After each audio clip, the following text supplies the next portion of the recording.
মা বর্ষা, তুমি কি বিয়েটা মন থেকে করছো? আমি যদি বিয়েটা করতে না চাই তাহলে কি আপনারা বিয়েটা ভেঙে দিবেন? তার মানে তুমি বিয়েটা করতে চাচ্ছ না? আমার মনের কথা আর কে শুনে বলেন? না আমার পরিবার শুনে, না আপনারা। শুধু শুধু জিজ্ঞেস করে লাভ কি? শোনো, আগে যা হয়েছে তুমি ভুলে যাও, ঠিক আছে? মনে করো যে তোমাকে এখন প্রথম প্রশ্ন করা হলো, তো তোমার মনের মধ্যে যা আছে তুমি বলতে পারো। আমি যদি বিয়েটা করতে না চাই তাহলে কি আপনি বিয়েটা করবেন না? অবশ্যই না। আরে কি বলছিস তুই?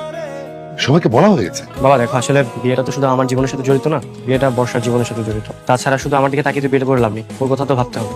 জোর করে তো আর বিয়ে করে ভবিষ্যতে ভালো থাকা যাবে না। আচ্ছা মা, তুমি একটু বলো তো যে আসলে তুমি কি চাও? আমি বিয়েটা করতে চাই না, আমার বয়ফ্রেন্ড আছে।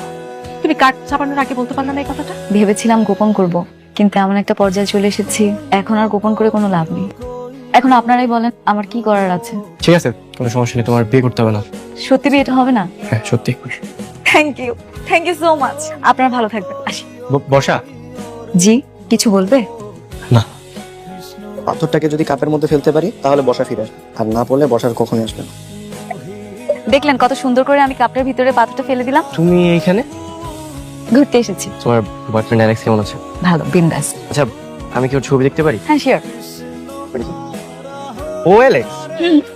Shit man. কেন, কি হয়েছে? আরে ওর নাম তো অ্যালেক্স না, ওর নাম হচ্ছে আলমগীর পাশে আমার ফ্রেন্ড। একদম মিথ্যা কথা বলবেন। আরে বাবা, আমি সত্যি কথা বলতেছি। আমি বিশ্বাস করি না আপনার কথা। আচ্ছা, আমি কল দিতেছি, দেখ। এই ফ্রেন্ড, এতদিন পর তোর আমার কথা মনে পড়লো? এই তো মনে পড়লো একটু। ও আচ্ছা। মামা, তুই কি আমেরিকাতে সেটেল? আরে কেমনে সেটেল হলি, একটু টিপস দে না। আরে বেটা, আমি তো এদিকে বিয়ে করছি একটা মাইয়ারে, একটা গ্রিন কার্ডও পাইছি। কি বলিস? তুই একটা কাজ কর, শোন, তুইও চলে আয়, তোর এখানে একটা বিয়ে দিব, তোরও গ্রিন কার্ডের ব্যবস্থা করে দিতেছি।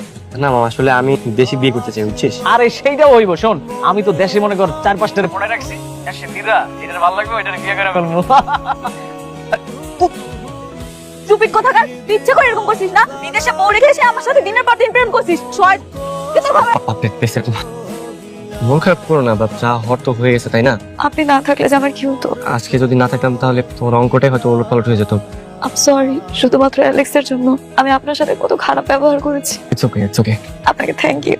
আমি তোমার এত বড় একটা উপকার করলাম, আর এটা প্রতিদান হিসেবে তুমি জাস্ট থ্যাংক ইউ দিচ্ছ। কেন, কি লাগবে আপনার? আমরা কি আমাদের ক্যান্সেল করা বিয়েটা আবার রিস্টার্ট করতে পারি? অবশ্যই পারি।